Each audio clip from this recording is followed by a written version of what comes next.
semua, tanya dong Ustaz. Alhamdulillahirrabbilalamin. Ada yang bertanya dari Instagram @Pieto Octaviani. Oh bukan Pieto ya. Piet Octaviani. Assalamualaikum warahmatullahi wabarakatuh Ustadz, Ustazah. Mohon izin bertanya. Sholat istikharah identik dengan sholat untuk memantapkan hati dalam memilih di antara beberapa pilihan. Apakah jawaban dari Allah tentang sholat istikharah kita akan ditunjukkan melalui mimpi atau bagaimana Ustadz? Ustazah, mohon penjelasannya. Jazakumullah khairan kasiron sebelumnya. Baik jamaah.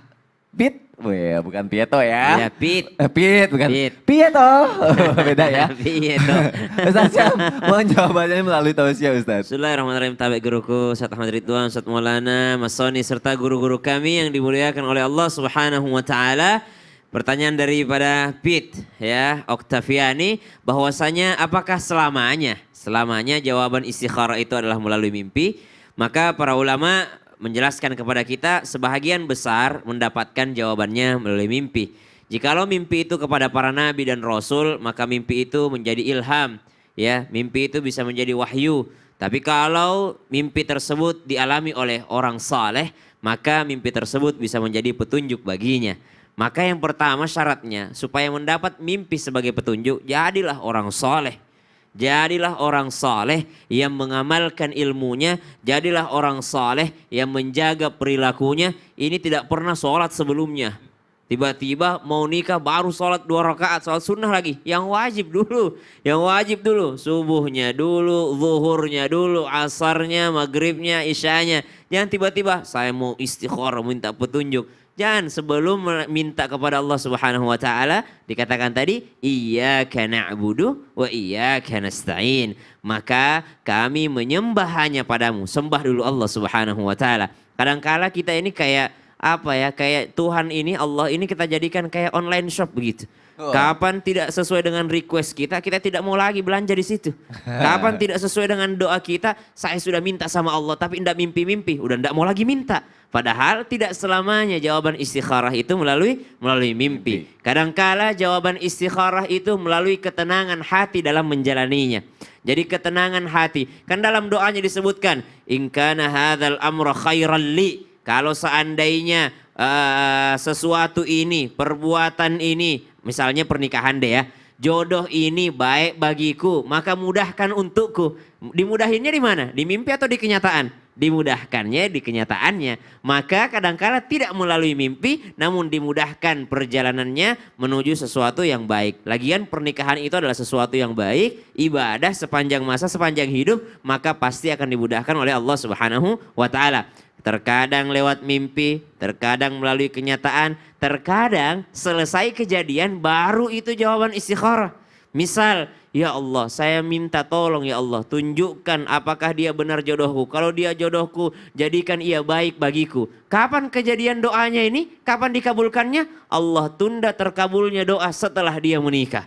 Jadi dia ada rasa tenang setelah menikah. Alhamdulillah benar-benar orang ini adalah jawaban daripada istikharahku. Padahal dia belum dapat petunjuk sebelum dia menikah. Cuma karena dia pernah istikharah sebelum menikah, gak mimpi-mimpi. Tapi gak apa-apa deh, amal soleh nih pernikahan. Ya Allah pasti senang dengan amal soleh ini. Pengen halal ini kok, gak mau berzina. Akhirnya dia menikah. Sebelum dapat petunjuk, sebelum dapat mimpi, sebelum dapat misalnya dimudahkan jalannya. Akhirnya ia menikah dengan orang tersebut. Akhirnya suatu ketika dia mendapatinya seorang yang soleh, seorang yang baik, seorang yang sabar. Lalu dia pasti akan mengatakan, ya Allah inilah jawaban istikharahku. Berarti terjadinya pengabulan doanya, sadarnya ia akan dikabulkan doanya, yakni setelah kejadiannya, setelah menerima bahwasanya dia adalah jodohnya. Sama dengan pekerjaan. Misal pekerjaannya batal, dia masuk ke pekerjaan tersebut. Kecewa dia. Kok saya nggak lulus-lulus.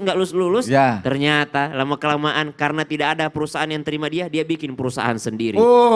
Jadi orang sukses besar. Oh ternyata inilah petunjuk istikharahku ini. Allah gagalkan saya di suatu perusahaan supaya saya bisa bikin perusahaan sendiri. Nah, enaknya istikharah gitu. Enaknya ciri-cirinya seperti yang tadi disebutkan sama Ustaz Syam ya. Kapan dikabulkannya ya Ustaz ya. Terima kasih Ustaz Syam untuk penjelasannya. Terus berdoa dan berusaha ya jamaah yang ada di rumah ya. Pertanyaan selanjutnya aku bacain lagi nih. Dari Instagram hamba Allah. Assalamualaikum Ustadz, bagaimana jika kita sudah melakukan sholat istikharah tapi tak kunjung diberi jawaban Allah? Apa yang mesti kita lakukan lagi jika tak kunjung dapat jawaban? Wah ini agak hampir sama nih, gimana nih, bagaimana nih Ustadz Maulana jawabannya? Kita kembali dulu ya. Saya singkat aja izin Ustadz AR dan Ustadz Syam Nur Makkah, SNM. Baik, ada namanya keraguan, maka istihara lah. Ragu, istihara. Ragu, istihara. Ragu, istihara. Aduh, kayaknya aku belum tahu apa-apa nih.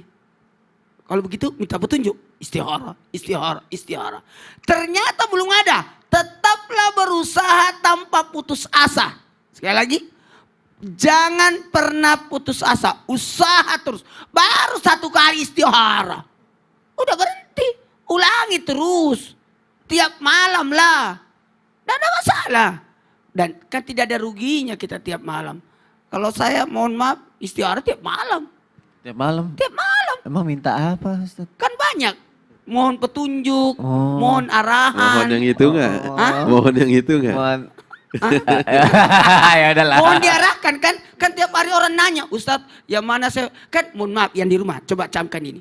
Kadang-kadang kita harus memilih. Mau ke kanan atau mau ke kiri. Mau makan kurma atau makan gorengan. Ah iya benar. Kan ada pilihan. Ya. Oh aduh. Jadi segala sesuatu langsung mudah itu. Karena semalam kita sudah minta petunjuk.